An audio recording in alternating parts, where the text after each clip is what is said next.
Seattle, November. The kind of rain that doesn't announce itself. A man stands outside a restaurant on 4th Avenue holding yellow tulips. His reservation is for two. His phone just buzzed. He already knows what it says. He goes inside anyway. He sits at the table. Orders, tells the waiter she's running late. Watches couples lean toward each other under warm light while he counts the minutes between phone checks. Eats his pasta. Overtips. Leaves 8 blocks away. In a 3rd-floor apartment with a door that sticks. Unless you know the trick, a woman is sitting on the floor, surrounded by laundry she gave up folding. She's still awake. She doesn't know why she's still awake. She tells herself it's not because she's been listening for his key in the lock. She's been listening for his key in the lock. He turns the corner onto Clement Street. Tulips still in hand, jacket soaked through. Moving toward something he doesn't know is already waiting for him. The worst part about getting rejected isn't the rejection itself. It's the walk home. Holding flowers you don't know what to do with anymore. Timothy Marsh stood on the sidewalk outside Bellini's Italian Bistro on 4th Avenue, a paper cone of yellow tulips tucked under his left arm, and tried to remember how to breathe like a normal person. The rain hadn't decided yet. Just that Seattle mist that isn't quite rain but isn't not rain either. The kind that settles into your collar and makes everything smell like wet concrete and bad decisions. His phone was still in his hand. He'd read the message 4 times. Not because it was complicated, because some part of him kept expecting the words to rearrange themselves into something less final. I'm sorry for the late notice, but I don't think I'm feeling the connection. You're a great guy, though. The name at the top was his, which meant Sandra had probably sent this exact text before. Maybe she kept it saved in her drafts like a template. Insert name here. You're a great guy, though. The gravestone engraving of modern dating. The participation trophy of romantic failure. 8 minutes. She'd waited until 8 minutes before the reservation. Not enough time to cancel without looking like a man who'd been drop-kicked in a Whole Foods parking lot. Not enough time to go home first. Just enough time to stand on a wet Seattle sidewalk holding flowers and have what his therapist, if he had one, would probably call a moment of reckoning. He went inside anyway. That's the part he would always leave out later, when he told this story, and he would tell it, eventually, to someone who mattered, sitting somewhere warm. He would skip the part where he went inside and sat down at the table and told the waiter she was running late. He would skip the part where he ordered the cheaper pasta because the good one suddenly seemed like too much money to spend on his own embarrassment. He would skip the 1 glass of red wine he drank too fast, and the way he kept his phone face up on the table like a man waiting for a pardon that wasn't coming. He would skip all of that, because in the version he would tell later, the important part started when he got home. The restaurant had low lighting and exposed brick, and the kind of small tables near the window, designed for couples who wanted to lean toward each other under warm light. Timothy sat at one of those tables alone, watched exactly 3 couples lean toward each other under warm light, and ate his pasta with the disciplined focus of a man refusing to check his phone every 30 seconds. He checked it every 45 seconds instead. The waiter, a young guy named Eric, according to the pin on his apron, never once made a face. That small mercy cost Timothy more than he expected. He would have handled pity. Pity he knew what to do with. But Eric just refilled his water and said, "Let me know if you need anything else," in a voice that asked no questions. And Timothy felt something in his chest that he couldn't name and didn't want to. He paid the check. Overtipped. Outside, the mist had graduated into actual rain. The paper around the tulips had started to soften at the edges. He thought about leaving them on the table, just walking away from the whole night. The flowers, the reservation, the careful version of himself, who had ironed this shirt and practiced being interesting in the mirror at 6:47 p.m., like a man who had forgotten that other people were not auditions. He didn't leave the flowers. He walked to the bus stop on 5th, stood under the shelter with 3 strangers, and held a soggy cone of tulips against his chest like it was evidence at a trial where the verdict was already in. The bus smelled like wet umbrellas and fast food. He stood the whole ride, one hand on the overhead rail, flowers tucked against his ribs. A woman across the aisle glanced at them, then at his face, then away quickly, in the way people look away when they've understood a situation and want to give a stranger the dignity of not being seen understanding it. He got off 2 stops early and walked the rest, because the rain had eased a little, because he needed the air, because if he got home too fast he would have to walk through the door and be a person who got stood up on a Tuesday night in November, and he wanted 3 more blocks of being nobody. Just a man walking in the rain with wet shoes and a damp jacket that smelled like garlic and humiliation, and everything he hadn't said at a table for two. He took 4 blocks instead of 3. The apartment building on Clement Street was 3 floors of old brick that had been somebody's ambitious renovation project in 1987, and nobody's since. The radiator on the second floor made sounds at night that Timothy had spent months trying not to interpret as language. The front door required a specific combination of key, turn, and hip pressure he'd mastered in week 2. A small private skill, the kind you only develop when you've decided somewhere is actually home. He did it quietly at 9:52 p.m. Not sneaking. Just careful, because Nicole had a habit of falling asleep on the couch with documentaries still going and one sock somehow missing, and waking her up felt like interrupting something private. The living room lamp, when it was on. She was not asleep. Nicole Whitfield was sitting cross-legged on the floor, between the couch and the coffee table, surrounded by laundry she had clearly folded and then abandoned in a fit of what Timothy had come to recognize as moral exhaustion. The kind that hit after a 12-hour shift when you'd given everything to people who needed it and had nothing left for something as optional as putting clothes away. She looked up when he came in. Her eyes went straight to the flowers, then to his face, the sequence. Flowers first, face second, told him she already knew. Not the details, but the shape of it. Oh no, quiet, not dramatic. Just the sound of someone who sees a thing and names it without flinching. Timothy tried for a smile. It came out crooked. Good evening to you too. She uncrossed her legs. Stood up, brushing a dryer sheet off her hip. You're home early. Technically, I stayed for the whole date. Her eyebrows pulled together. Technically? He held up the tulips. Exhibit A, the prosecution rests. She didn't make it. Nicole's face did that thing it did sometimes. The quick change thing, like a door opening and concern walking through before she'd decided to invite it. She worked pediatrics. She'd learned to read the room faster than the room knew it was being read. Timothy, just his name. No question mark, no trailing off. He dropped his keys in the ceramic bowl by the door, the blue one she'd found at a thrift store in the U District, and declared perfect, which it was, and aimed for casual. Missed by about 6 feet, it's fine, very respectful. Efficient even. She crossed the room, stopped about 2 feet from him. What did she say? He pulled out his phone before his brain could vote against it. Handed it over. Maybe he wanted a witness. Maybe he just wanted proof he hadn't invented the humiliation. Nicole read it quietly. Her lips moved slightly on the last line. Then she looked up. He took the phone back and shoved it in his pocket. There it is. The participation trophy of modern dating. You were already at the restaurant. I was at the table. Something moved across her face. Complicated. Oh, Tim. And there it was. The dangerous part. Because sympathy from Nicole didn't feel like pity. It felt like being seen by someone who knew the difference between what you were showing and what you were carrying. And that feeling was worse than Bellini's. Worse than the waiter. Worse than 3 couples leaning toward each other under warm light while he counted the minutes between phone checks. I ate, he said, moving toward the kitchen. The evening wasn't a total loss. Eric and I developed a strong emotional bond. Eric, the waiter. He refilled my water 4 times. That's commitment. Did he let you down too? Only when I asked if he could bring me a more interesting personality to go with the pasta. A small laugh slipped out of her. Involuntary. The kind she didn't authorize. And just like that, the apartment stopped feeling like the inside of something he wanted to leave. She followed him into the kitchen and took the flowers from his hands indulgent before he decided to let go of them. Her fingers brushed his. Cool from the room, steady the way her hands were always steady, and the contact lasted half a second longer than necessary. He was probably just counting wrong.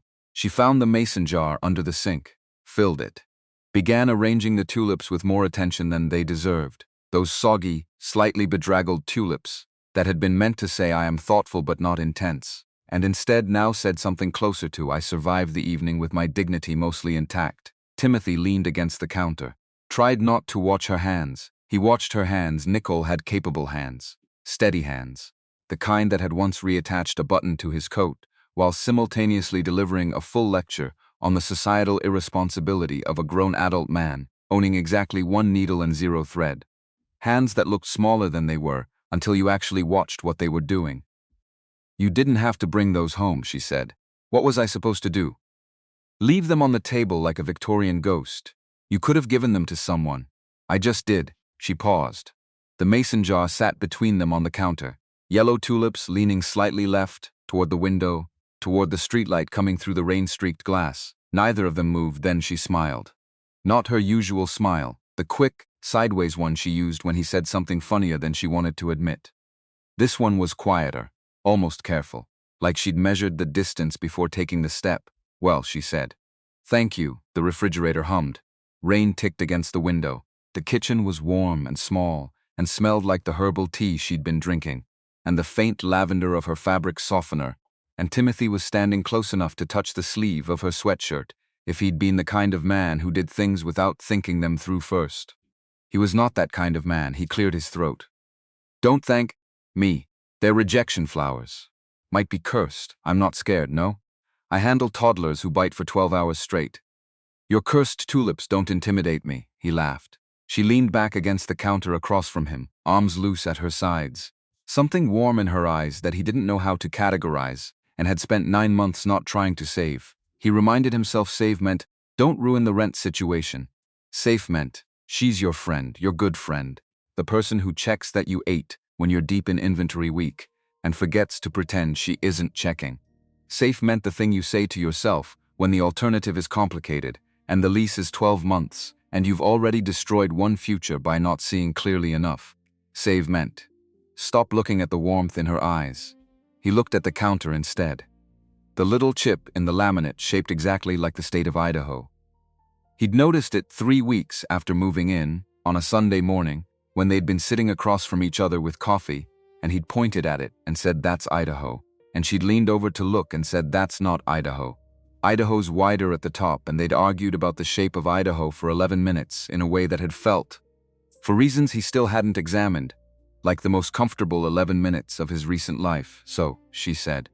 The woman from the bookstore, Sandra, she's the one who called the first edition's vintage hardcovers. I overlooked that because she laughed at the right time. Tim, I know, was she even interesting? He looked at the Idaho chip, thought about it honestly, maybe for the first time. She was the idea of interesting. She had the right markers. She talked about books. She had good taste in coffee. She asked follow-up questions. But I kept... He stopped. Kept what? Kept having to remind myself to be interested. Like it was a job. Nicole didn't say anything for a moment. She didn't rush to fill silences. Most people did. Most people got uncomfortable when quiet settled and immediately started shoveling words into it. Nicole let silence be what it was. Were you excited about her? She asked finally. Actually, the question landed differently than he expected. Not on the surface where the easy answers lived. Somewhere lower, I was excited about being excited, he said. I thought if I could sit across from someone new and not compare everything to the mess with Rebecca, if I could just want something without calculating it first, that would mean something. Progress, maybe, Nicole knew about Rebecca. Not every chapter of it, but enough. The engagement that had ended 11 weeks before the wedding. The apartment he'd lost because the lease had been in her name. The version of himself he'd packed into boxes and carried to a storage unit and never fully unpacked, because some of what was in those boxes, he suspected, had been fiction to begin with. It is progress, Nicole said. Not loudly. Not with the kind of enthusiasm that was really just reassurance wearing a different outfit. Just evenly, like a statement of observable fact, getting stood up and coming home and telling the truth about it. That's not nothing. He looked at her then, because the way she said things sometimes, the specific absence of performance in it, hit him in places he'd sealed off after Rebecca, places he'd labeled under renovation, no entry, and genuinely believed were closed. That's annoyingly wise, he said. I'm off tomorrow. My wisdom has nowhere else to go. Lucky me, yeah, she said. And her voice dropped on it, just slightly, just a half step. Lucky you.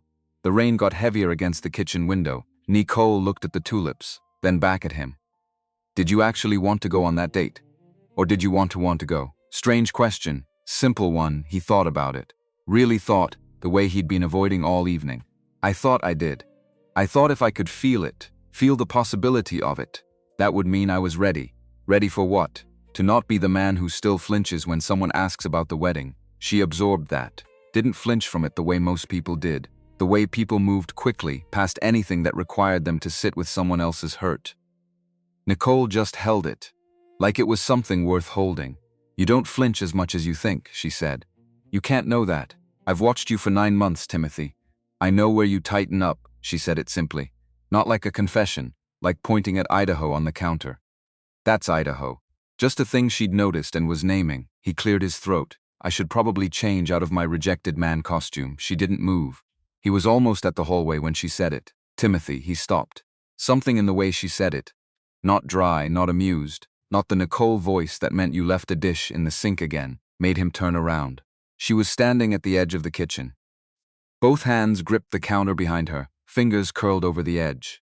Her cheeks had gone pink. She looked, for the first time in 9 months of knowing her, like she'd surprised herself. What, a small laugh. No humor in it. Nothing, never mind. It's stupid, Nicole. Her eyes met his, and he could see it.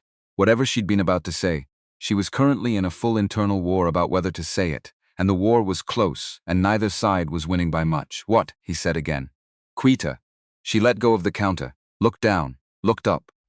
Looked like a woman who had spent some significant portion of 9 months making a very detailed plan to never say a particular thing, and was now standing at the exact moment when all that planning was about to become irrelevant.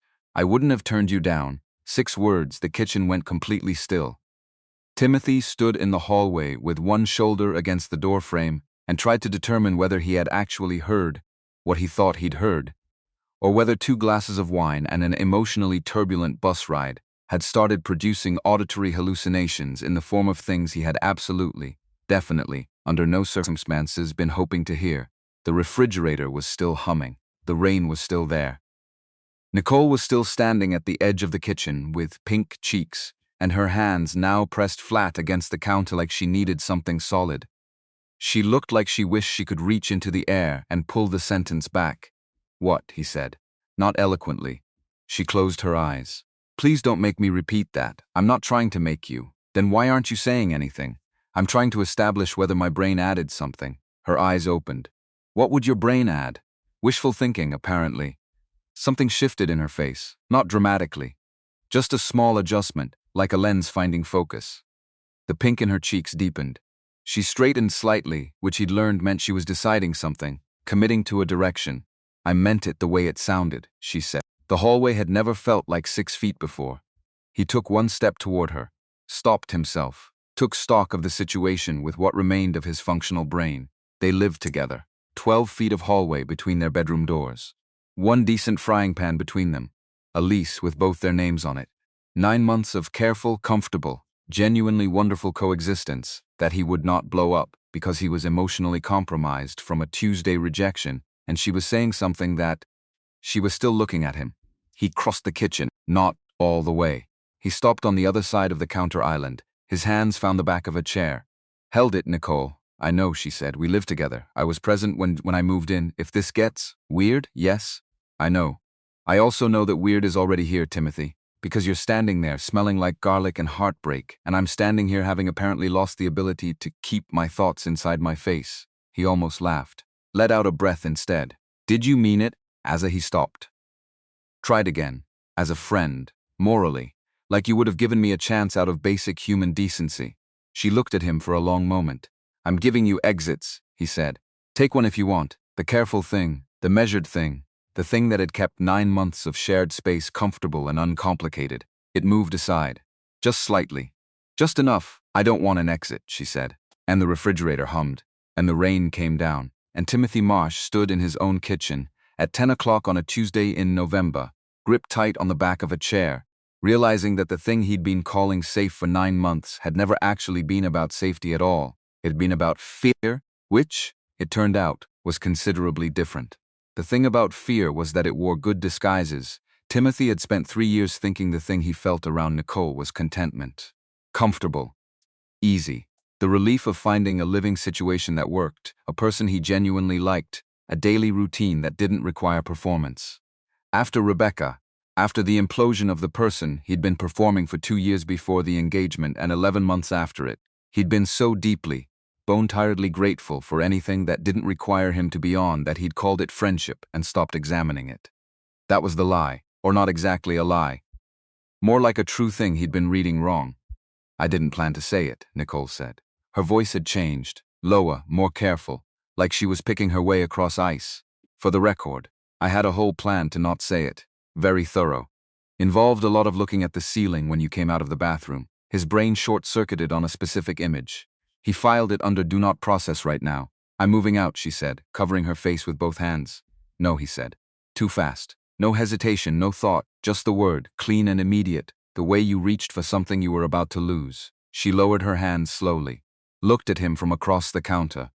The word hung between them. It had said more than he'd meant to say, and they both knew it. He softened his voice. Don't. As your roommate. She said it carefully, testing the edges. He held her gaze. Not only as your roommate, she went still. For 3 full seconds, she was completely motionless. And Timothy had time to think about approximately 7 different ways this could go wrong, and then Nicole exhaled, and her whole face changed, and she said, When what? When did this start for you? Unfair question. You confessed first, that's exactly why I get to ask. She tilted her head. Waited. He looked at the Idaho chip. Of course he did. When you dance in the kitchen, I don't dance. You absolutely dance. I sway while stirring things. It's called rhythm. You nearly took out the garbage can during Earth, Wind and Fire last month. That garbage can was in the wrong place. The garbage can lives there, Nicole. It has always lived there. She was trying not to smile. Losing? When else? He rubbed the back of his neck, opened a door he'd kept locked for 9 months, and let himself actually look at what was on the other side. When you fall asleep on the couch and get mad at the documentary for continuing without you. She made a sound of protest. He kept going. When you bought my cereal during an inventory week and said it was because it was on sale, and I checked the store website and it was full price, her expression shifted. He didn't stop. When you call your patients your tiny dictators. When you leave me coffee before my early shifts. When you laugh and try not to. When you help me rebuild that bookshelf after I destroyed it, and you didn't once say I told you so, even though you had absolutely said so, twice, in advance, with diagrams. She was quiet. Her eyes had gone bright in a way that had nothing to do with the kitchen light. He'd said too much. He knew he'd said too much. But he was 31 years old, and he'd spent 2 years building a life with a woman who ultimately told him you've never seen her clearly, and the whole wreckage of that. The apartment, the ring, the version of himself he'd had to dismantle and rebuild from parts, had started with one failure, not saying the true thing when he had it. He wasn't doing that again, not in this kitchen. Not with yellow tulips leaning toward the window. Not with Nicole Whitfield standing 6 feet away with pink cheeks and steady hands. And the most important question he'd been asked in 3 years, still hanging in the air between them. She came around the counter, slowly. The way you moved towards something you weren't sure would stay if you startled it. She stopped close enough that he could smell the lavender of her sweatshirt and the faint peppermint of the tea she'd been drinking, and she reached for his tie. The tie he'd worn for a woman who never showed, and loosened the knot with careful, deliberate fingers. His breath stopped. You're not leftover pieces, she said quietly. The tie slid free. She draped it over the back of the chair. Her fingers stayed lightly against his shirt front, not holding him, touching. Asking something without words, the way Nicole communicated when words were insufficient or too exposed. He covered her hand with his. She looked up. Her eyes, up close, were a shade of brown he'd never let himself properly catalog, and they were doing the thing she did when something mattered. That particular absence of pretense, that refusal to look away first. Can I ask you something? She said. Anything. If Sandra hadn't canceled tonight, she stopped, pressed on. Would you have come home and kept pretending? He wanted to give her the kind answer. She deserved the honest one. Probably, he said. Because I'm good at pretending when I think the alternative could break something. She nodded. Tucked the answer somewhere behind her eyes. But you would have been pretending. Every single day. He didn't look away. That part matters. For a moment neither of them moved, then Nicole, who was practical even in the middle of things that weren't practical at all, glanced down at her pajama pants. Green plaid faded at the knees, a hole developing near the left pocket, and said, I would have worn better pants if I'd known. He looked down at them. Back up at her. I don't know. They're doing a lot of work. Don't flirt with my pants, Timothy. I'm flirting with the person in the pants. The pants are incidental. Her smile went sideways and helpless. The one she couldn't quite control. The one that meant she'd been caught actually feeling something. And that was the moment he understood, with the clarity you only get when you've finally stopped lying to yourself. That this wasn't about Sandra. Sandra had been the occasion, not the cause. This had been building quietly, steadily, in the spaces between grocery lists and borrowed umbrellas and Sunday mornings arguing about the shape of Idaho. He'd been standing at a door for 9 months calling it a wall. She led him to the living room. She moved the laundry off the couch, turned on the amber lamp that made the whole room warm and a little golden, and came back with the cheesecake she'd been saving for what she'd called a genuinely terrible day.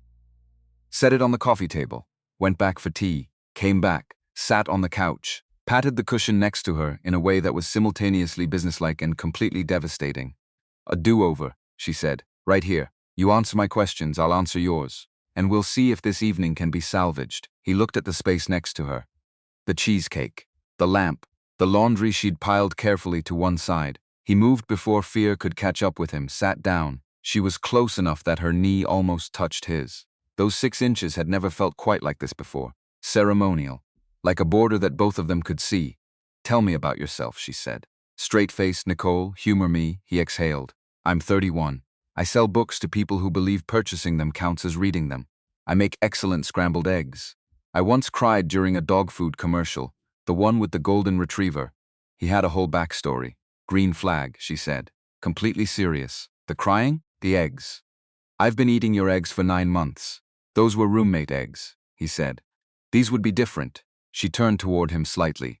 "Different how?" He looked at her. The softness of the light catching the auburn in her hair, the small, careful set of her mouth, the way her hands were wrapped around her tea mug like it was something worth holding, and thought, "Because I'd be making them for you.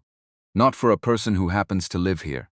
For you specifically." He didn't say that yet. Instead, he said, "You'd have to try them to find out." Nicole Whitfield looked at him over the rim of her tea mug and smiled with her whole face. "Then I guess," she said, "you'd better make me breakfast." They reached for the cheesecake at the same time. Their hands collided over the plate. "Sorry," she said. "You first," he said. They both pulled back at the same time, looked at each other, then laughed, too loud for the quiet room, the kind of laughter that doesn't come from something funny, but from the sheer pressure of something that needs a release valve. "This is ridiculous," he said, completely. "I've watched you unclog the kitchen drain with a wooden spoon and the force of your own conviction. Why am I nervous to share cheesecake with you? Because now, if you take the last bite, it means something," she said.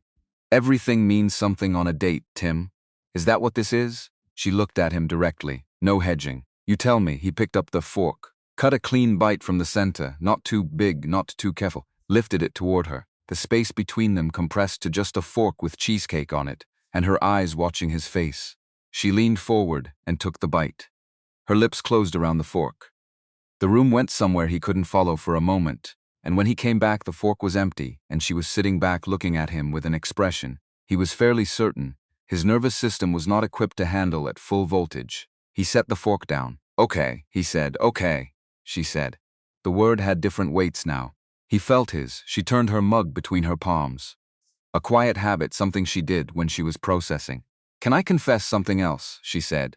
"I'm starting to find your confessions more interesting than anything else that's happened to me tonight. I was jealous, flat, matter of fact. Like she was reading a vital sign, something landed in his chest. Of Sandra, I helped you pick that shirt." She looked at her mug. "I told you the blue one made your eyes do that annoying thing. And you left, and I told myself I was being ridiculous. You're allowed to date people. Obviously, a beat. But I kept picturing you at the table, doing the self-deprecating thing you do when you want someone to like you." Making her laugh. "And I kept thinking she was going to get the version of you I wanted before I was brave enough to ask for it."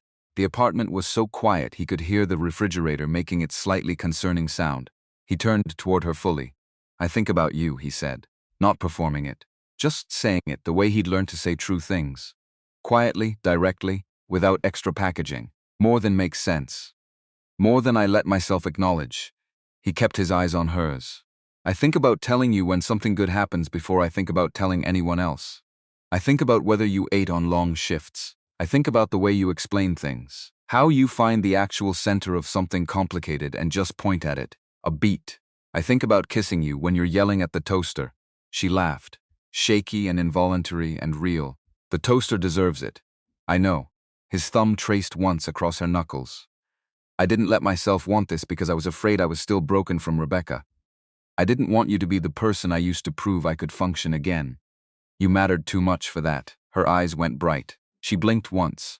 "I'm not afraid of your broken parts," she said softly. "I am. Then let me help you carry them. Don't hand me only the version that's been cleaned up for company." She squeezed his hand.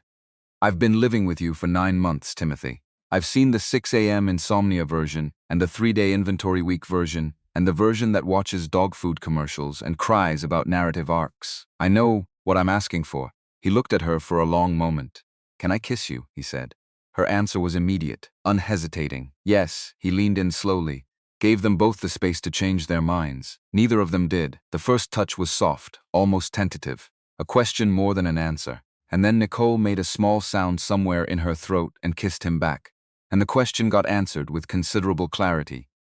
Everything he'd been holding at arm's length for 9 months arrived at once.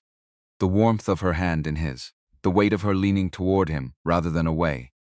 The impossible ordinariness of being in a living room he knew perfectly well, in an apartment with a complaining radiator and an Idaho-shaped chip on the kitchen counter, and feeling, for the first time since Rebecca, like he was somewhere he was actually supposed to be, not performing being there, not convincing himself the fit was good, just there. Correctly, when they separated, their foreheads touched. Nicole kept her eyes closed for a moment. He stayed close. The lamp was warm. The rain had steadied into something consistent and unhurried. Don't summarize it, she said. I was going to say it was worth the 9 months. She pulled back enough to look at him properly. The real smile, the one he'd been cataloging for 9 months without letting himself understand why, was fully present and unguarded. I'm going to be absolutely insufferable about being your best first date, she said. You set a low bar. My previous first date of the evening involved a full pasta course and no second party, Tim. All the dryness she had. I gave you cheesecake and kissed you. Sandra never had a chance. He kissed her again, shorter, warmer, like punctuation. They stayed on the couch until well past midnight, talking, occasionally not talking. The combination of closeness and ease that he'd thought was just friendship for 9 months, and now understood was friendship with a no-charge depth underneath it that had been waiting for someone to finally drop it. She told him about her parents' divorce when she was 12, which she'd handled by becoming preternaturally competent. The kid who had the answers, who had the plan, who was fine because fine was what the situation required. About how she'd chosen nursing, partly because being the person with the competence felt safer than being the person who needed it. About an ex named Marcus, who had been steady and decent and fundamentally wrong for her in a way neither of them had admitted for almost 2 years. Wrong how, he said. He wanted me to be comfortable. And I wanted to be, she considered it, necessary, not needed. There's a difference, I need you, he said. For the record, that's not good enough, I know. He shifted to look at her. I want you specifically. Not a warm body in the apartment, and not someone to manage my meals. You, the actual Nicole, including the toaster grievances, and the terrible plant care track record, and the way you fall asleep during documentaries, and then get personally offended that they continued. She made a noise. They should pause. Streaming services do not accommodate your sleep schedule. That's a design flaw. Strongly agree. He tucked a strand of hair behind her ear. You're necessary to me. That's what I mean. She was quiet for a moment. I have a bad track record with this, she said. So do I. My last relationship ended because I was too competent. My last engagement ended because I wasn't present enough. So between us we have one complete relationship skill set. That's exactly how math works. She laughed, real and uncalculated. The one she couldn't control. He held on to it. Eventually they had to sleep. Which meant the hallway. Which meant 2 bedroom doors 12 feet apart. Which meant standing in the narrow space between those doors for what he would later estimate at 4 minutes.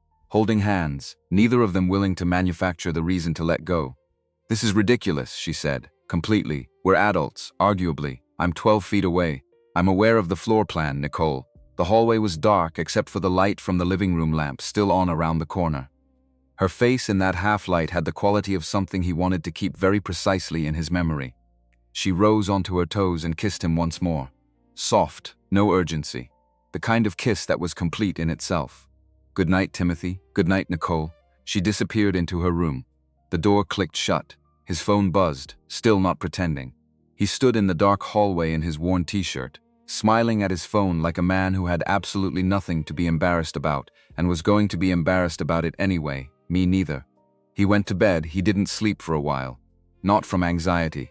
From the wide-awake quality of a man who has been carrying something heavy for a long time and has, in the span of one unlikely Tuesday, set it down. The apartment breathed around him. Nicole's light, the thin line under her door, stayed on a little longer, which meant she was also awake, which was a comfort he hadn't expected to feel and felt completely. He'd been staring at the ceiling water stain for 9 months from one side of this apartment, and 12 feet away she'd been staring at her own ceiling from the other side, and between them something had been building that neither of them had been naming yet, until Tuesday. Until the empty chair at Bellini's, and the rain and the tulips, and the 6 words that had started as a plan to never say anything, and had landed in a kitchen, between 2 people who were very tired of pretending not to see what was right in front of them.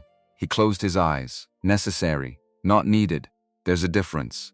He'd understood what she meant immediately, not the need for function or comfort or the relief of not being alone, but the kind of necessary that was specific, that had a shape and a name, that couldn't be substituted without being lost entirely. He'd sold books for 4 years. He understood necessary. He woke up at 6:14 a.m. with one thought, one single thought. He kissed Nicole, then immediately a second thought arrived. The eggs. He'd promised eggs, which meant he had to get up, walk into that kitchen, and be a person who had kissed his roommate the night before, and now needed to operate a spatula with some degree of normalcy. Completely manageable, he lay on his back staring at the ceiling for 11 minutes. The ceiling had a water stain in the upper left corner, shaped roughly like the continental United States if you squinted and had nothing better to do. He'd spent approximately 40 minutes total staring at it across 9 months of early mornings. It had never felt particularly significant before. Now it felt like a metaphor for something he wasn't ready to name before coffee. He got up at 6:25. The hallway was empty. Nicole's door was closed. He moved quietly to the kitchen, filled the coffee maker, stared at it while it worked, the way a man stares at coffee equipment when he has too many thoughts and not enough caffeine to sort them with. The mason jar was still on the counter. The tulips were a little more open now than they'd been last night. The warmth of the apartment had coaxed them, the way warmth coaxes most things that have spent time in the cold. They tilted slightly toward the window. Morning light was coming through, pale and watery, the quality of Seattle November light that suggested the sun was doing its best under difficult circumstances. He stood there looking at the flowers for a moment. Then he got out the eggs. He heard her at 7:08. Not footsteps exactly, more like the acoustic signature of Nicole Whitfield navigating her morning. The particular quality of her door opening, the pause at the bathroom, the way she moved through the apartment with the controlled economy of someone who'd worked nights and learned not to create unnecessary sound. He had the eggs going. Coffee was done. 2 mugs on the counter. Not staged, just where they always ended up. Same 2 spots that had become theirs through repetition rather than decision.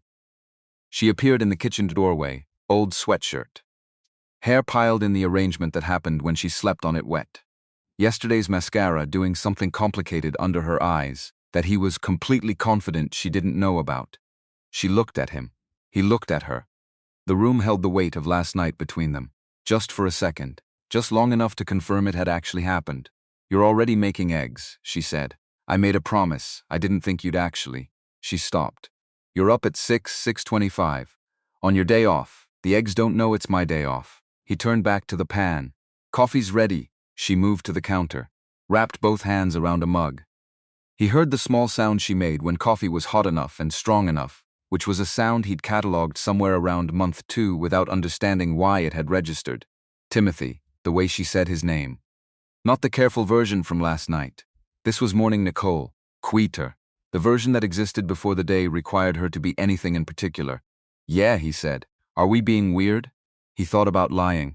Decided against it. Yes, bad weird or good weird. He turned around. She was leaning against the counter with her mug, watching him with the expression she used when she was assessing something. Not cold, not clinical, just the particular focus she brought to things that mattered.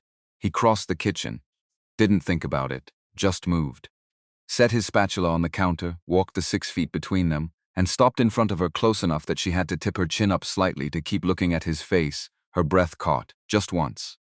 "Just a small intake, good weird," he said. Then he bent down and kissed her. It was a morning kiss. Warm and slightly clumsy, because she was still holding her coffee mug and he'd moved without a plan, and halfway through it she started to smile, which made the kiss less of a kiss and more of a shared smile with contact, which was somehow better. Her free hand came to his waist. Fingers curled into his t-shirt, checking if he was real. He understood that. He was doing the same thing. When he pulled back, her eyes were bright. "Good weird," she said. "Very. Okay." She lifted her mug back to her mouth. Go finish the eggs before you burn them. I'm not burning them. The smoke detector disagrees. He turned around.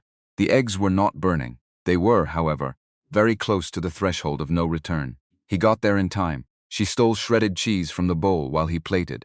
That's an ingredient, he said. That's a tax. You're taxing my eggs. You kissed me before I'd had coffee. The tax is justified. He pointed the spatula at her. For the record, I would do it again. She smiled into her mug. Quiet, deliberate.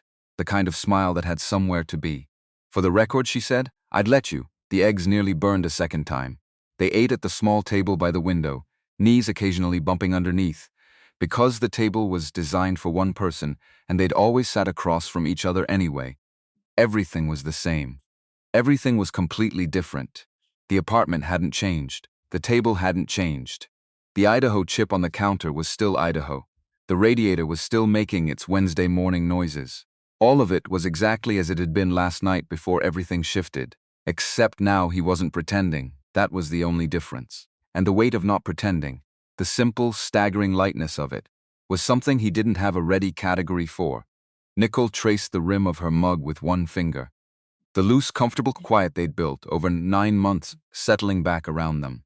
With something new under it now, like a frequency change. Same station. New signal. I have to ask a practical thing, she said. I hate that I have to ask a practical thing, then ask it and we'll figure it out. She looked up. If this doesn't work, do we lose everything? There it was.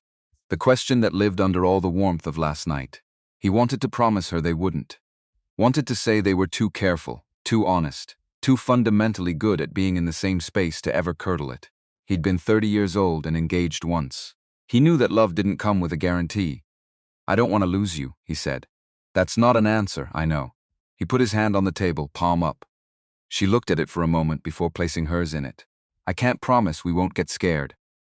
I can't promise I won't overthink things or shut down when I'm overwhelmed or panic, because good things have historically preceded significant structural collapse in my life. Her fingers tightened. But I can promise I won't punish you for being brave first, he said. And I won't let you carry the whole risk by yourself. If we do this, and I want to do this, Nicole, I want to be very clear that I want to do this. We do it on purpose. Both of us. Not because we're lonely and convenient. Because I want you specifically. She was looking at him the way she'd looked at him last night. That quality of attention he'd felt on his skin for 9 months, and called something else. I want to take you on an actual date, he said, outside this apartment, with shoes on. I want to hold your hand somewhere that isn't our couch and find out if you still make fun of me in public. I will, she said. No hesitation. Good. Tonight, she stared. You move fast for a man who spent 9 months pretending not to notice me. I have a backlog to work through. She laughed. Stood still holding his hand, and came around the table and sat down on his lap. Not tentatively, not like a question, but with the decisive casualness of someone who had decided something and was acting on it. His hands found her waist instinctively. She reached up and smoothed the hair at his temple, just once. Just a small, deliberate thing. I'm scared too, she said quietly. I know, but I don't want to go back to pretending. Neither do I. She kissed him then, deeper than the morning kiss. More certain, the kind of kiss that wasn't asking anymore. He held her carefully for exactly 1 second before she made the small impatient sound that meant he was being unnecessarily cautious, and he stopped being cautious. When she pulled back, she was breathing differently. Tonight, she said, actual date. Not Bellinis, never again, and no tulips. He glanced at the mason jar. I thought they were witnesses. She looked at them. Something soft in her expression. Exactly, they stay here. This is their place now. He changed his shirt 3 times. The first was the blue one. He put it on, took it off. Too much like trying. The second was the green flannel. Too casual. Too much like he was going to the hardware store. The third was a dark gray button-down he'd forgotten he owned, found in the back of the closet behind a jacket he hadn't worn since Portland. He put it on, looked in the mirror, looked like himself. That seemed right.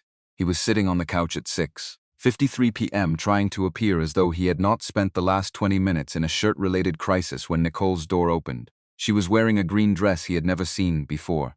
Not formal, not trying too hard.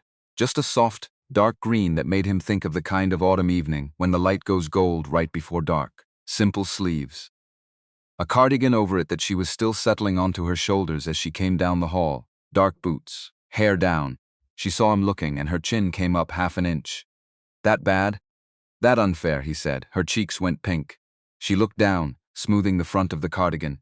You're going to make this insufferable. You look beautiful. That's a statement of observable fact. I'm allowed to observe facts. Fine. She picked up her bag. You look good too. That's the least enthusiastic compliment I've ever received. Your gray shirt does something to your shoulders. I'll take that. She reached past him to get her keys, not quite touching him, but close.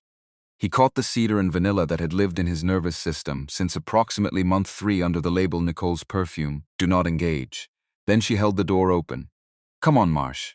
You promised me a real date. He went. The diner was called Ray's and it had been on the corner of Clement and 15th since 1974, according to the hand-lettered sign inside the door. Red vinyl booths, black and white tile floor, spinning counter stools, coffee in thick mugs that held heat like they were personally committed to it. A pie case near the door with a handwritten card. Homemade, daily, no exceptions, 6 blocks from the apartment. He had walked past it approximately 200 times. He had never once gone in. You've been here before, she said, settling into the booth across from him. Never, seriously, she looked at him. You walk past this place every day. I kept meaning to. That's a very Timothy thing. She picked up the laminated menu, meaning to do things that are right in front of you. He looked at her over his own menu. I'm going to let that one go. That's growth. Carol, the waitress, mid-50s, efficient in the way of someone who'd been taking diner orders since before Timothy was born, came and went. They ordered soup, and the thing that surprised him was how it felt. Not like the pressure of Bellini's, not the weight of a table set for 2 with 1 chair empty. Just the comfortable, breathing, genuinely enjoyable reality of eating soup across from someone whose company he'd wanted since, before he'd admitted it to himself. They talked for 2 hours. Not about the lease or the chore chart or anything that needed managing. She told him about a patient from last week, a 4-year-old who'd been brought in at 2 a.m., insisting that her stuffed elephant needed medical attention and who had refused to be examined until the elephant had been examined first. He told her about a customer who had been working through every Pulitzer Prize winner since 1948 in order and had shown up last Tuesday in a quiet panic because the 1963 winner was out of stock. Did you find it? She said. Found a copy at the half-price books in Capitol Hill. Drove over on my lunch break. She set her mug down, looked at him. You drove to Capitol Hill on your lunch break for a stranger. He needed the 1963 Pulitzer, Timothy. The integrity of the project was at stake, that's why She stopped, he waited. She shook her head slightly, smiled, didn't finish the sentence. But he heard the shape of it anyway, heard what lived at the end of that incomplete thought. And something in him recognized it the way you recognize a song you've heard 100 times in another room, finally hearing it clearly. They walked home slowly. The rain had stopped. The air had gone that clean cold that came in November, when Seattle's decided to be honest about its temperature for once.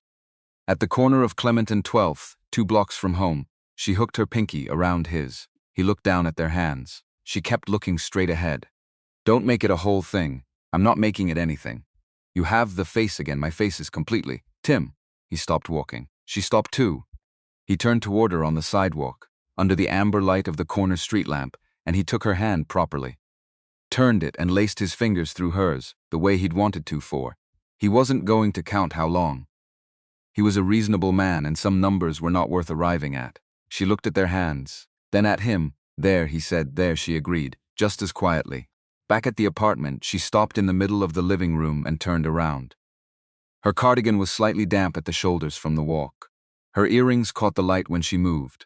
Good date, she said. Best date. That's a low bar, Timothy. Your previous first date of the evening involved eating alone. Still best date, she smiled. Then, quieter. I don't want to pretend I want to go to my room. Then stay, he said. They changed into sweats, which was the most practical, and somehow the most intimate thing that had happened all evening. Not because of any drama in it, but because it meant this was real. Real enough to exist in comfortable clothes rather than the performance of a date. She came back in the plaid pajama pants and the old Portland State sweatshirt with a small bleach stain on the left cuff. He came back in sweatpants, and the t-shirt she'd once told him was too worn to keep wearing. He'd kept wearing it anyway. She settled onto the couch. He sat beside her. Not 6 inches this time. Closer. She reached sideways without looking, and he put his arm up and she tucked herself under it, her head finding the space between his shoulder and his jaw, with the efficiency of someone discovering that a thing fits. It fit. He exhaled slowly. The lamp was amber. The radiator was doing its thing. Outside, Seattle was being Seattle. "I need to tell you something," she said eventually. "Okay, I don't want to be your consolation prize." She shifted slightly to look at him. "I know you've said I'm not. I believe you said it. But sometimes people believe things in the moment that they stop believing when the moment is over. And I need you to know. If this starts to feel like you're filling a gap rather than choosing me, I need you to tell me that. I will, promise." He lifted her hand, pressed his mouth to her knuckles. Not a dramatic gesture, just the nearest way he had to say, "I mean this. I promise." She searched his face for the clause, the hedge, the place where the promise got smaller in the fine print. She didn't find one. "And I need to promise you something," she said. "I'm not going to use the fact that my shampoo is already in the bathroom as a substitute for actually showing up. I want the whole thing, the asking, the choosing, the dates where we have to figure out what we are outside the context of a lease. I want us to build it on purpose. That's what I want." You're sure? He thought about that restaurant table, the empty chair, the pasta that cost less than what he'd budgeted for the evening, the waiter who'd been kind about it, the walk home in the rain with flowers he hadn't known what to do with. And he thought about the kitchen, the mason jar. 6 words from a woman who had apparently been standing at the same door he'd been standing at, from the other side, for 9 months, waiting to see if either of them would knock. "I'm sure," he said. "I don't want this because Sandra canceled. I want this because when you said you wouldn't have turned me down, the first thing I felt wasn't relief." He paused, let himself say it accurately. It was recognition. "Like some part of me had been waiting a long time for you to say it out loud." She went completely still. "That's not a line," he said. "It's just true." She looked at him for a long moment. Something moving through her face that he'd learned by now was Nicole processing something that had actually gotten through. Past the nurse's calm, past the practical intelligence, past the careful management of her own emotions she'd developed from years of being the person other people leaned on. Getting through to the actual Nicole, the one who'd held the counter with both hands and said 6 words that changed his Tuesday. She climbed into his lap, decisive, not asking. Her hands framed his face. He had exactly half a second to register that this was real, actually happening, before she kissed him. Not careful, not asking a question, and swearing one. The following Thursday, Nicole went back to work. 12-hour shift, 7 a.m. to 7 p.m., which meant she was up at 5:45 and out the door by 6:20. He woke up at 6:15, not on purpose, but his internal clock had apparently been calibrated to her schedule for longer than he'd acknowledged, and made a coffee and poured it into her travel mug and left it on the counter. She texted him from the hospital parking lot at 6:19. "You left me coffee. You looked cold. You couldn't see me. I wasn't there yet. I had reasonable confidence you would be cold." A long pause. "Stop making me smile in a hospital parking lot. It's a very specific aesthetic I have going." He put his phone down, finished his own coffee, went to work. She came home at 7:40 p.m. with the kind of exhaustion that distinguished a genuinely hard shift from a merely long one. Hard shifts produced a quiet that was different from tired quiet. Denser, more interior, the quiet of someone who'd had to hold a lot and hadn't yet set it down. "Eat," he said, "please." He'd made soup. Not the adventurous choice. The right choice. She ate at the counter standing up, which was something she did after difficult shifts. Sat down later. Once she'd eaten enough to remember she was off the clock. He stayed nearby without crowding her. Refilled her water glass. Didn't ask what happened. She was halfway through the soup when she said, "Lost one today." He put his hand on the counter near hers. Not covering it, just close. "I'm sorry," she nodded. Ate some more, 4 years old. Congenital heart defect, we knew it was coming. Knowing doesn't actually help. No, the mother was still expecting a different outcome, right up until. And I've seen that 100 times and I still don't know how to watch it. He waited. "I told her he knew she was there," Nicole said. "I don't know if that's true. I think it is. But mostly I said it because there was nothing else to say and silence felt worse. It's probably true, probably isn't very comforting, no. But you were there." That's the part she'll remember. Nicole looked at him. And underneath the nurse's steadiness, something tired and sad and real that she was letting him see, because she'd decided he was someone who could hold it. He took her free hand. Held it. She finished the soup. Later they sat on the couch, her feet tucked under her, his arm around her, the TV on to something neither of them was watching. Around 9 o'clock she was asleep, head on his shoulder. He stayed still, let her sleep. Felt the satisfaction of a man who had been precisely where he was needed. He eased out from under her carefully and found the blanket that lived over the arm of the couch. She fell asleep here regularly, had from the beginning, and the blanket had been a functional accommodation he'd made around month 2, and covered her with it. She made a small sound but didn't wake. He turned off the TV, left the lamp on low, went to bed. This time he slept immediately. The following Saturday, 8 days after the Tuesday that had started everything, was when Scott Mercer happened. Timothy had not thought about Scott Mercer in approximately 4 months. Scott had been a sales rep at the distribution company he'd briefly worked for after college. A decent enough person in the way that people who are not particularly interesting are decent. Reliably pleasant, reliably unoriginal, carrying with him the energy of a man who had been exactly where he expected to be at every stage of his life and found this entirely satisfying. They ran into each other at the farmer's market on Pike Street.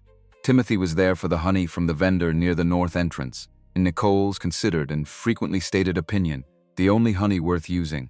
He was buying 2 jars because one was never enough. He heard his name, Scott Mercer. 5'11", fleece vest, the handshake of a man who'd read a book about handshakes and taken notes. They talked for 6 minutes.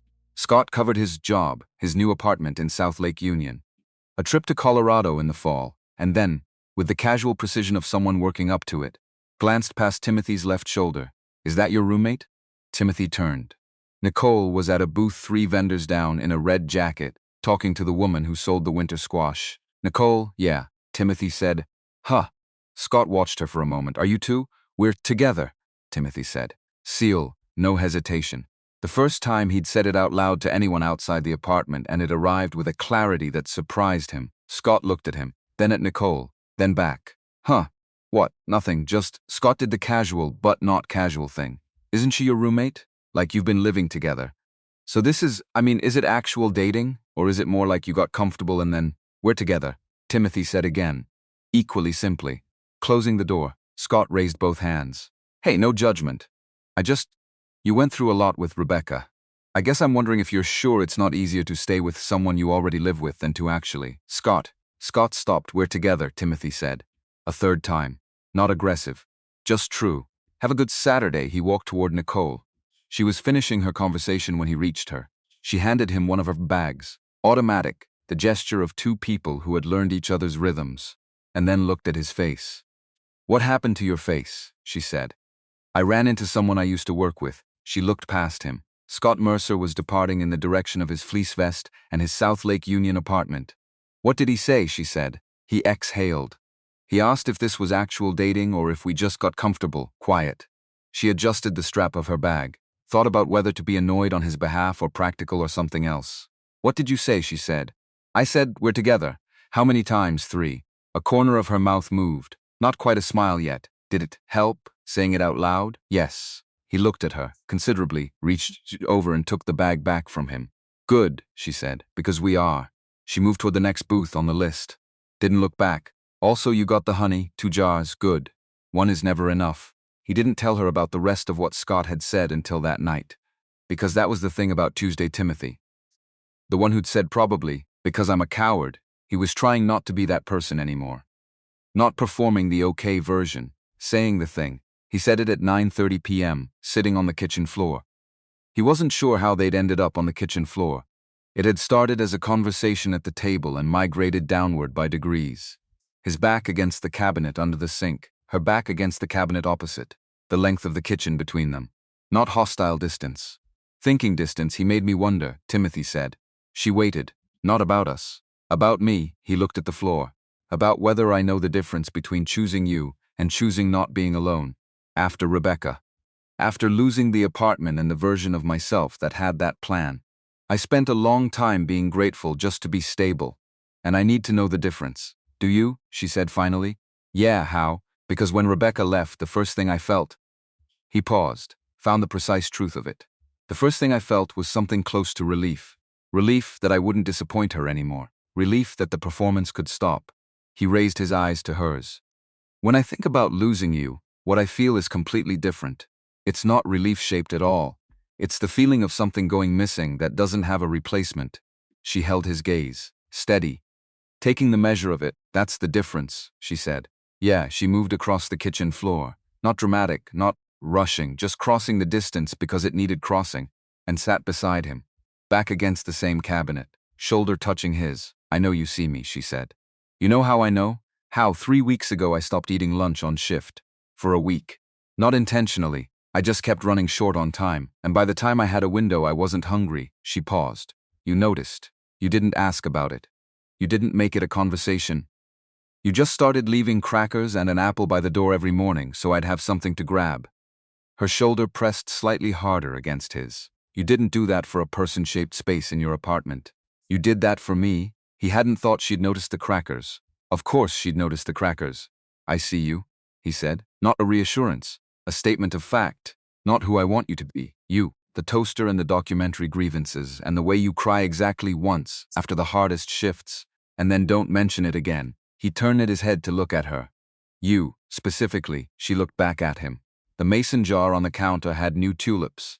She'd picked them up at the farmer's market that morning, replacing the originals, yellow again, the same yellow. A deliberate choice she hadn't explained, and he hadn't asked about. The new ones leaned toward the window, already learning where the light was. "Okay," she said. "Okay? Okay." She leaned her head against his shoulder. "Now stop doubting the obvious thing and help me figure out what we're doing for Thanksgiving." He blinked. "It's the first week of November. Thanksgiving is in 3 weeks. My sister will ask about my plans," she said. "And I want a plan, and I'd like to not have a separate plan from yours if that's something we're doing now. So, are we doing a thing?" He thought about it for exactly 3 seconds. "We're doing a thing," he said. She picked up her phone to text her sister. He sat on the kitchen floor in the apartment that had stopped being a practical arrangement somewhere around month 3 and become, incrementally, undeniably, without drama or announcement, home. With Nicole Whitfield's shoulder against his, the new tulips watching from the counter, and Thanksgiving 3 weeks away, he was, it turned out, exactly where he was supposed to be. He just needed a rainy Tuesday and a text that arrived 8 minutes too late to figure that out. Thanksgiving happened. That sentence sounds simple. It was not simple. Nicole's sister was named Laura, and Laura lived in Tacoma, 45 minutes south on I-5, and Laura had the quality of older sibling that involved asking clarifying questions in a tone that implied the answer was already known and being evaluated. She was 34, a project manager. She had, according to Nicole, never once in her life left a sentence unfinished if she felt the full sentence would be more useful. Timothy heard about Laura for 9 months without meeting her. He met her on the Wednesday before Thanksgiving when she drove up to help with prep because Nicole had volunteered them to host, a decision Nicole had made approximately 48 hours after the Thanksgiving conversation on the kitchen floor, with the velocity of a woman who had decided and was not interested in second-guessing the decision. He was in the kitchen when Laura arrived, chopping onions for the stuffing. Not a metaphor. Actual onions. He heard the door. He heard Nicole. Then he heard a voice that was Nicole's voice but in a different register. Slightly more careful, slightly more formal. The way people speak to family members they love and find exhausting in equal measure. Then Laura appeared in the kitchen doorway. She looked at him, then at the onions, then at the apartment, the quick surveyor's scan of someone noting details. She had Nicole's eyes but deployed them differently, with more visible calculation. "You're Timothy," she said. "I am. Nicole said you were the bookstore guy, also accurate." A pause. "She said you're good at eggs. I've had good reviews." Laura looked at the tulips on the counter. The third set by now, yellow again, still in the mason jar, a detail that had apparently been reported to her in some capacity because something moved in her expression when she saw them. Recognition. Approval. Foshurit, quickly, "Good," she said, and walked fully into the kitchen and began unloading the bag she'd brought with the efficiency of a woman who had places to be within a place. That was his introduction to Laura Whitfield. Thanksgiving itself was 8 people around a folding table that extended the kitchen table into the living room, with mismatched chairs sourced from their own apartment, the neighbors across the hall, and a folding chair Nicole had kept in her closet since her Portland apartment for reasons she'd never explained. His coworker Diane and her husband. A friend of Nicole's from the hospital named Priya, who laughed at everything and meant it. Laura's boyfriend, a quiet civil engineer named Daniel, who spoke infrequently and accurately, which Timothy respected immediately. Nicole moved through all of it the way she moved through difficult shifts, with the contained efficiency of someone holding multiple threads simultaneously and refusing to drop any of them. She directed the table setup while monitoring the oven, while tracking whether everyone had a drink, while answering Laura's questions about the stuffing recipe, with the patience of someone answering questions about a stuffing recipe for the third time. Timothy watched her from across the kitchen, not covertly, not the 9 months version of watching, where he'd been cataloging without permission, openly, with the full awareness that he was watching and the freedom to let it show. She caught him at some point, raised one eyebrow. He shrugged. She shook her head slightly, the smile underneath it, the one she couldn't control, and went back to the gravy. Laura noticed. Of course Laura noticed. Laura noticed everything. That was the project manager in her. She cornered him in the hallway during the 15 minutes before dinner, when everyone was in motion between rooms. Not aggressive, just pointed. She's been different, Laura said, directly. No preamble. Different how, he said, since the beginning of November. She texted me more. Not more often, different things. She used to text me logistics. Now she texts me about things that happened. Laura looked at him steadily. Last week she texted me that someone left crackers and an apple by the door on her hard days. He didn't say anything.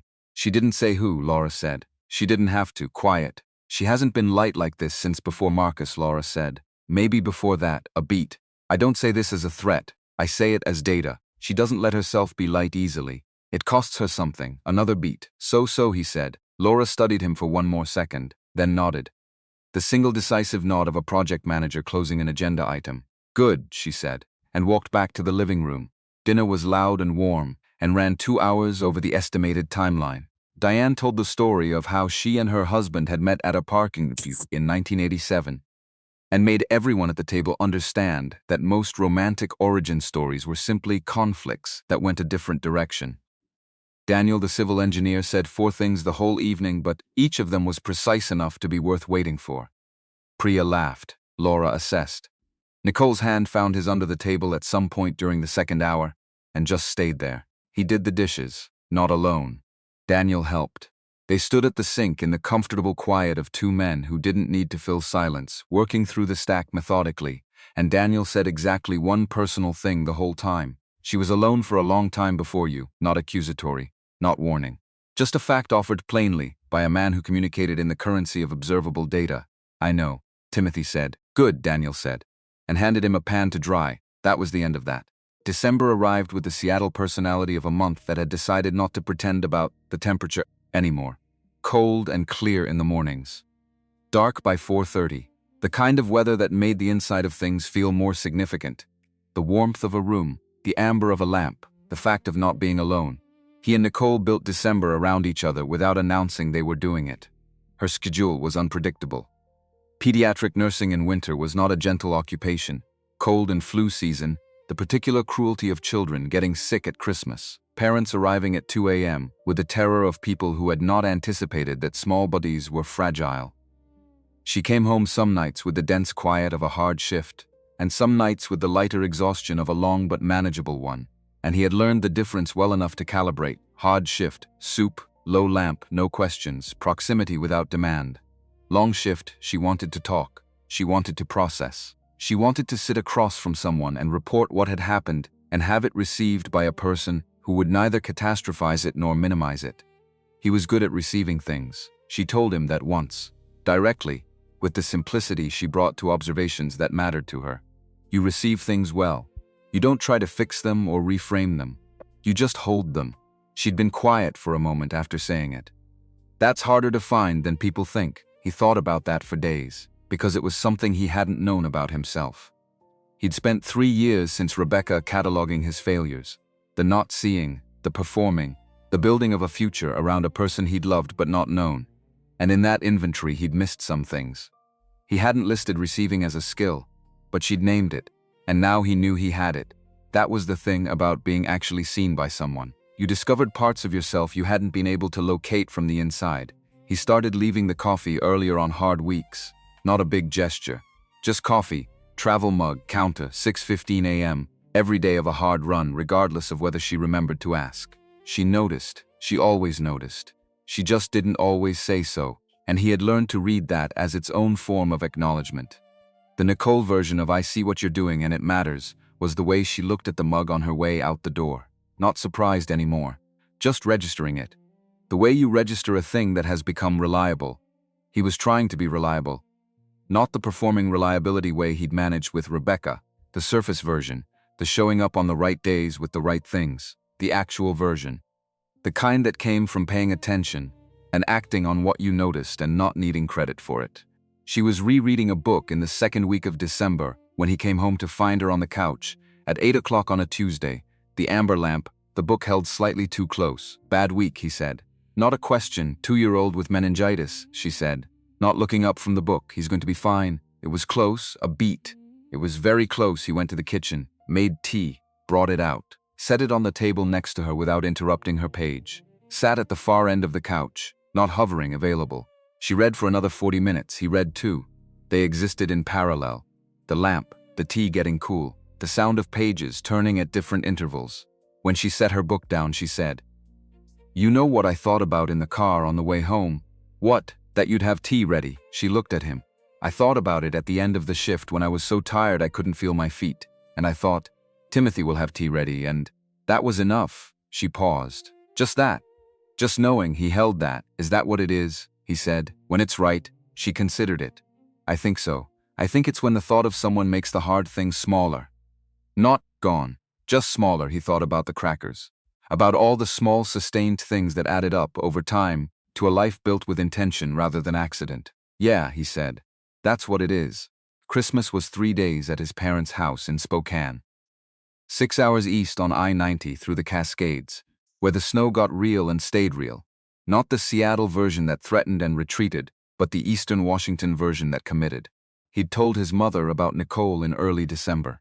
His mother's name was Ruth, and she had the quality of certain women who expressed love through feeding and a logistical preparation, and the occasional precise question that went directly to the center of something you'd been hoping to skirt.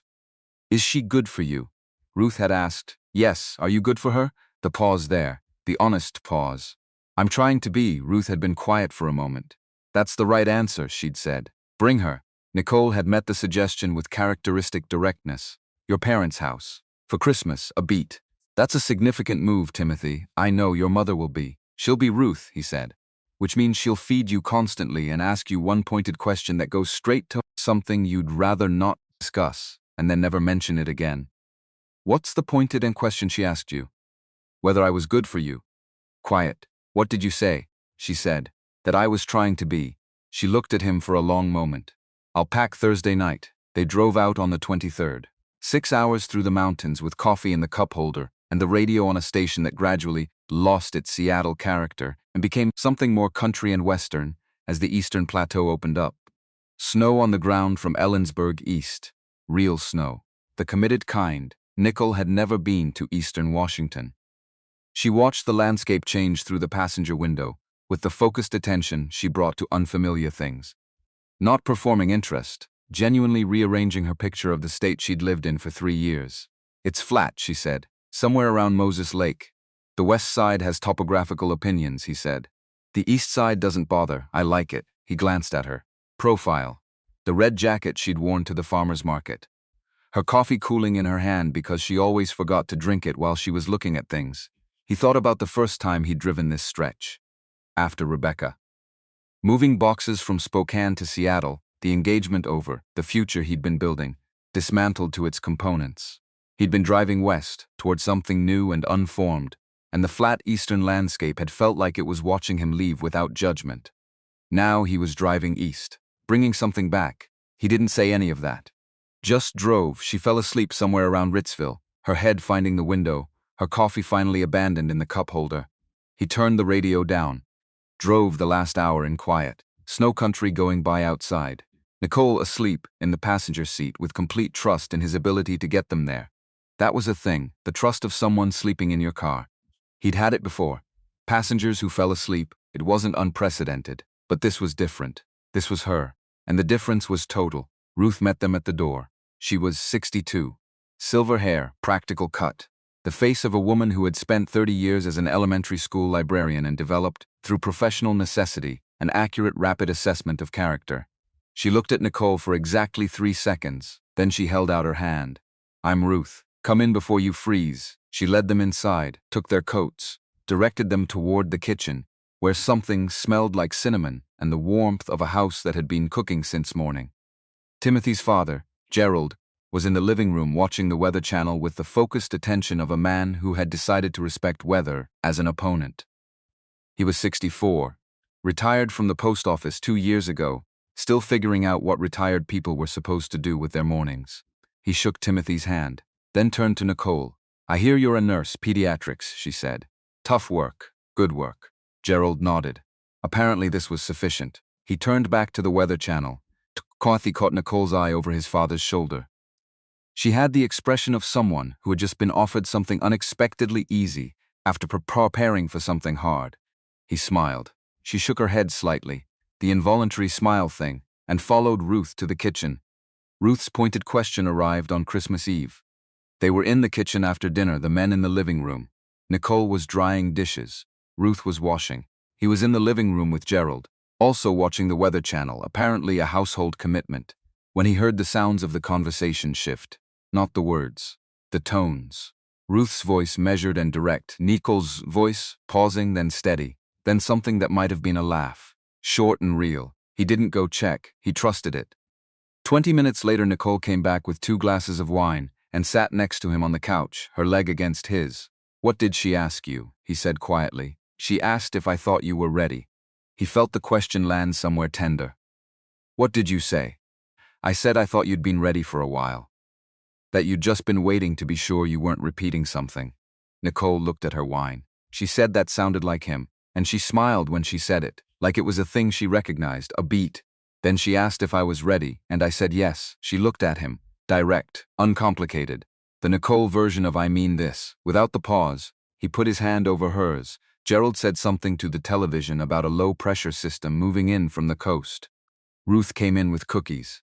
His father eventually left the Weather Channel to play a card game that nobody won definitively, because Gerald modified the rules mid-game without announcement, which was apparently an established tradition that Ruth tolerated with the equanimity of someone who had made peace with a thing decades ago.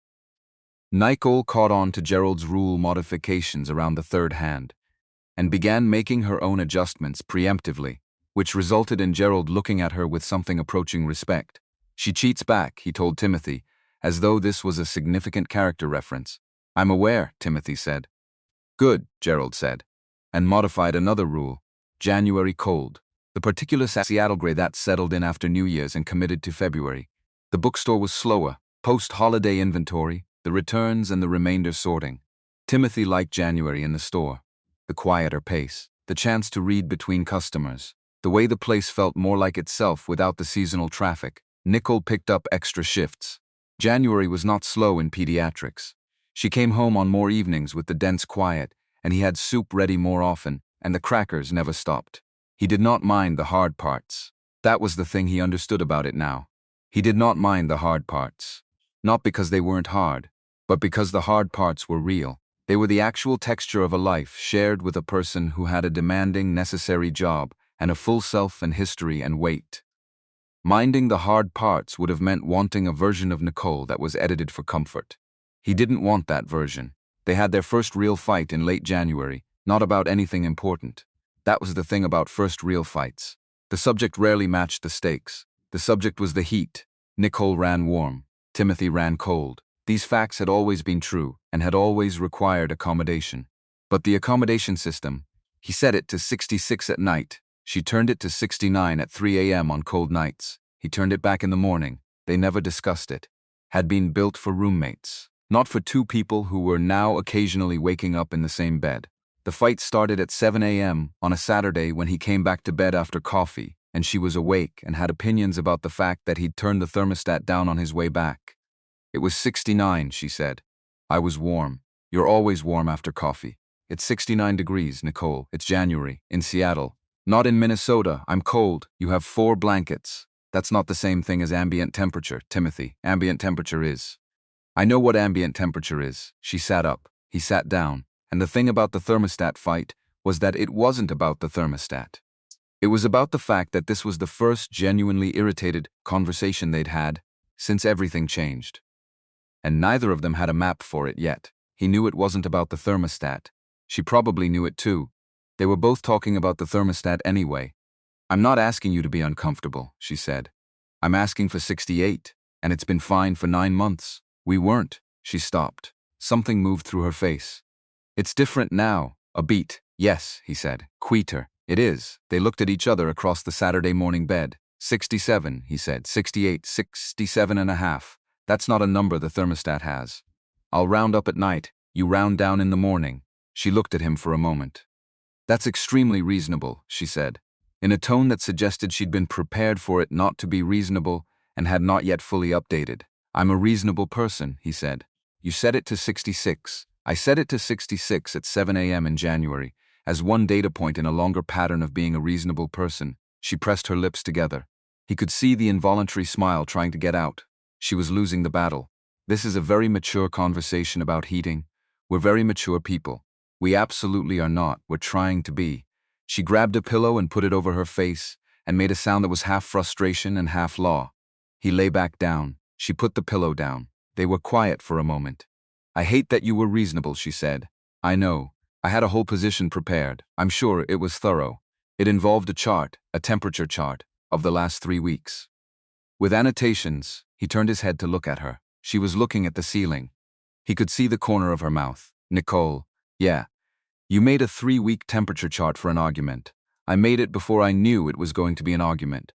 I made it out of general interest. That's extremely you. I'm aware. A beat. 67 and a half, she said. 67 and a half, he agreed. She turned onto her side to face him. The January light was thin and pale through the blinds, and she looked like herself, unguarded and slightly annoyed and completely, specifically, irreplaceably herself. First fight, she said, about the thermostat. We were always going to fight about the thermostat, I know. It was inevitable, completely. So, she looked at him. Now what? He reached over and pushed a strand of hair off her face. Slowly. The way you touched something you wanted to keep being allowed to touch. Now nothing.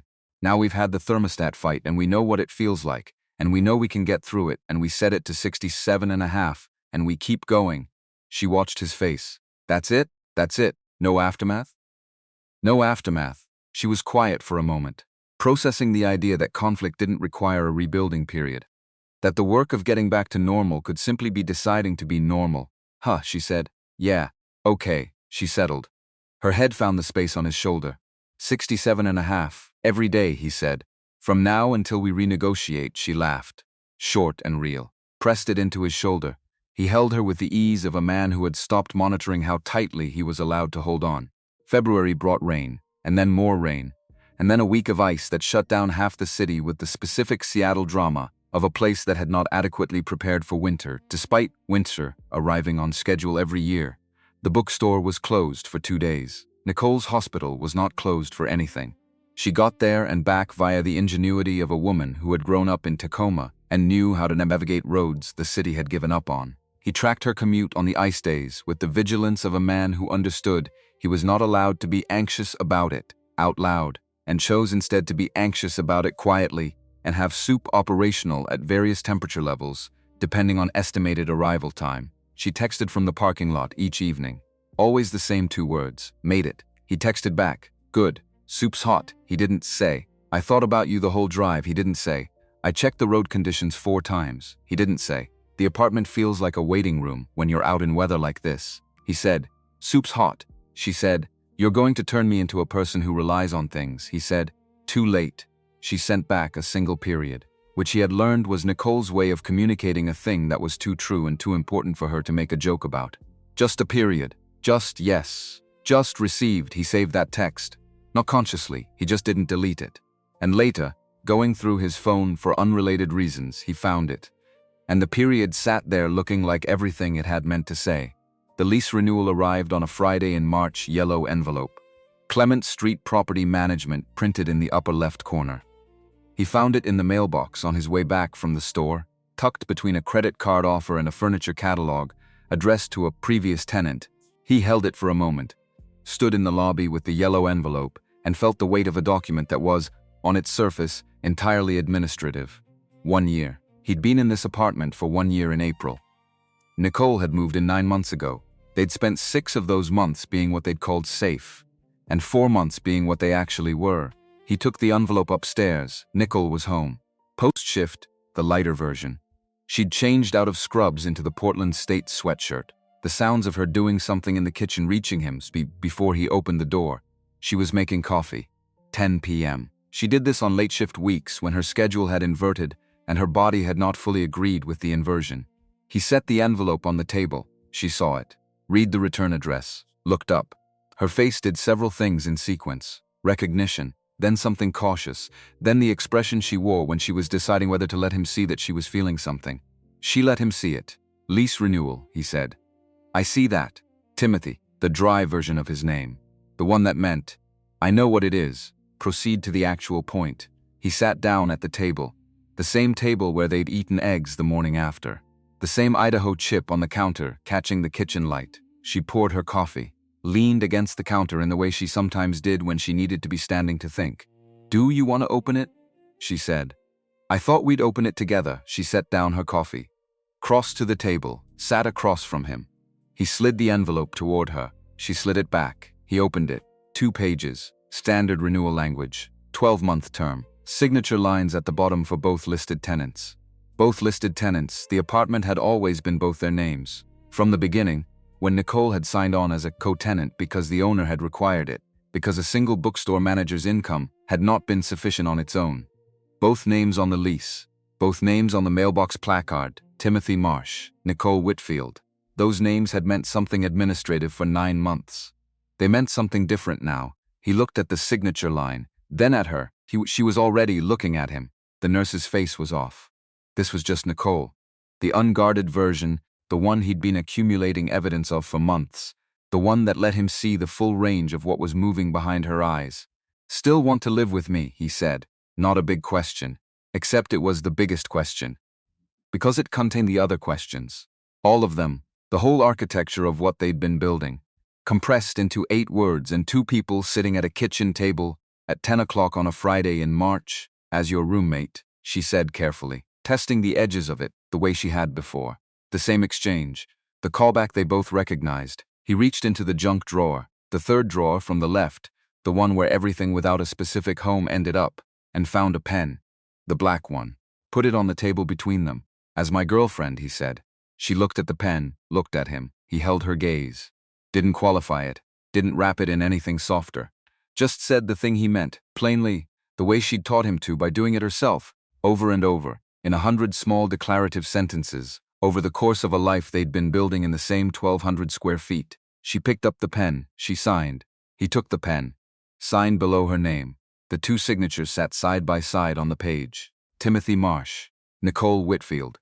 The same 2 names that had been on the mailbox, on the original lease, on all the administrative surfaces of a year that had turned out to be entirely unadministrative underneath.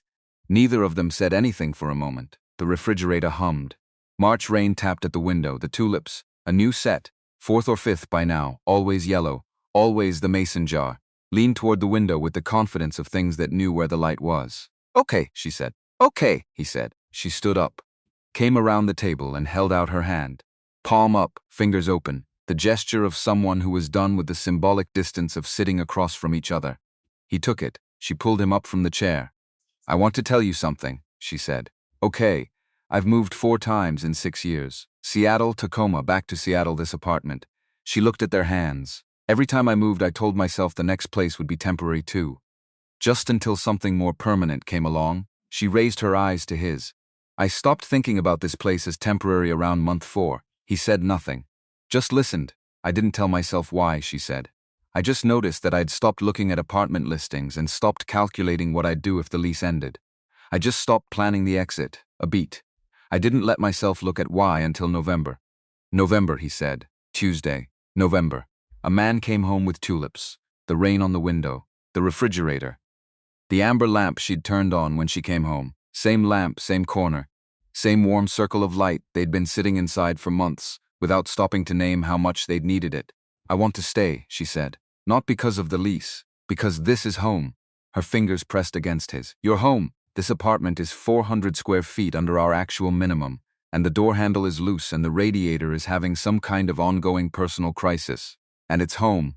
He put his free hand on her face. She leaned into it. Eyes closing for a moment, the small trust of that.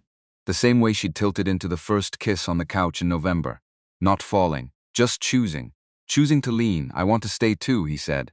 And then, because this was them, the radiator, he said, is not having a personal crisis. It's just old. She opened her eyes. It sounds like it's working through something. It's cast iron. Cast iron doesn't process emotion. Everything processes emotion if it lives with us long enough. He laughed. She did too. Their foreheads came together the way they did now. Not a gesture, just a fact. The way two people find a resting point after repeated practice. Sign the papers, she said. I already signed the papers. Then take the papers to the door so we don't forget to mail them. You are so romantic. I'm practical. Extremely. She pulled back, took the signed lease off the table, walked to the entryway, and placed it precisely in the blue ceramic bowl by the door. The one she'd found at the thrift store in the U District on a random Wednesday in month 2 and declared perfect. Where it would wait for the Monday morning mail without being forgotten. Administrative. Ordinary, completely necessary. He watched her do it. She straightened and turned and found him watching and did not look away. Let him look. Let him see the whole of what was in her face, which was everything, which was the full, unedited Nicole, which was the thing he'd been accumulating evidence for since before he'd known what he was collecting. Music, she said. Now? We should celebrate. It's 10 p.m. It's Friday. We have neighbors. We have a signed lease and the rest of our lives, she said. Turn on the music, Timothy. He went to the small Bluetooth speaker on the bookshelf, the one she'd bought because his phone speaker habit offended her sensibilities, and scrolled through. Earth, Wind and Fire, the one they'd referenced but never actually played together. He pressed play. September came through the speaker at a reasonable neighbor-considerate volume, and Nicole Whitfield. 29 years old, pediatric nurse, practical person, woman who kept a 3-week temperature chart out of general interest, began to move in the kitchen the way she moved when she thought no one was paying attention. Except he was paying attention. He crossed the kitchen. She was already turning toward him when he reached her, already laughing, already in the joyful self-consciousness that he had catalogued in her from a distance for 9 months and was now allowed to stand directly inside. He put his hands on her waist. She put her hands on his shoulders. They danced in the kitchen of a 400-square-foot apartment in Seattle with a loose door handle and a radiator with strong feelings and a mason jar of yellow tulips on the counter and a signed lease in the blue bowl by the door. She nearly took out the garbage can. He caught her, his hands at her waist, pulling her back from the domestic property damage, and she looked up at him laughing and slightly breathless, and in the amber kitchen light with September playing at neighbor-considerate volume, she looked like the truest version of herself, which it was, he had come to understand, also the truest version of home. I wouldn't have turned you down, she said. She said it the same way she'd said it the first time, in this kitchen, with rain on the window and tulips in a jar and everything possible still unrealized. Except it wasn't the same at all, because the first time she'd said it, with her hands gripping the counter and her face going pink, and the specific terror of someone who had let a true thing out before they were ready, now she said it the way you said a thing that had been proven. Not a confession. A fact, I know, he said. I'm going to keep saying it. I know that too, she smiled. The real one, the uncontrollable one. The one had been cataloging since month 2 under the incorrect label of just Nicole being Nicole. As if that wasn't already the most important thing in the room. He kissed her in the kitchen with September playing, and the tulips watching, and the signed lease in the blue bowl by the door, and the thermostat set to 67.5 degrees and the radiator doing whatever the radiator did. Outside, Seattle did what Seattle did in March. Rain on the windows. The gray of a city that had been standing in this weather since before anyone currently standing in it had arrived, and would keep standing in it long after. And inside the lamp was on, and the door was locked, and nobody was pretending anything. There was a night in January, after the thermostat fight, before the lease renewal, when Timothy had been closing up the bookstore alone, the last customer out at 8:15, and he'd stood in the quiet shop with the lights on, and the street dark outside, and thought about the year with an accuracy that surprised him. He'd come to Seattle with boxes of things from the life he'd been dismantling, books and clothes and kitchen equipment, and the weight of a man who had been wrong about something large enough to reshape him. He'd unpacked the boxes into a small apartment he couldn't afford alone, and he'd been managing. That was the right word. Managing. Getting through the days with competence and without drama, and without the old version of himself that he'd decided was probably better left in storage. And then a woman had knocked on his door on a Wednesday, and asked if the bathroom had mold. And everything after that had been, not a plan, not a recovery arc, not the kind of story that built toward a moral. Just a life. The actual specific, unrepeatable life of a man who had found that what he needed was not what he'd been looking for, that the person who would stay was not the person he'd been performing for. That home was not a destination you planned, but a fact you arrived at, quietly, through the accumulation of 1,000 ordinary moments that mattered more than you knew they did while they were happening. He turned off the lights in the bookstore and locked the door and walked home through the January dark. She'd had the lamp on. He'd come through the door. Key, slight lift on the handle, and she was on the couch, with a book held too close, and she'd looked up when he came in with the ease of someone who had long since stopped wondering whether this was a thing that would last. He'd taken off his coat. She'd gone back to her book. He'd made tea. And that was it. That was the whole night. That was what it looked like from the outside, when everything was exactly right. 2 people and a lamp and tea, and the radiator keeping its private calendar and the tulips on the counter and the door that stuck unless you knew the trick. Nothing dramatic. Nothing that required a soundtrack. Just the ordinary fact of a life that had become real. He carried it home in his chest every night, like a thing he'd found and recognized. Not something he'd built to specification. Not something he'd been promised. Just the irreplaceable fact of Nicole Whitfield in his apartment in Seattle, waking up on the right side of the right door, drinking coffee he'd left on the counter, sending him 2 words from parking lots in the ice. Made it. He thought about that sometimes. The double meaning of it. Made it home. Made it through. Made it. The whole thing, together, out of nothing more or less than showing up on purpose. That was what it was. That was all it had ever needed to be.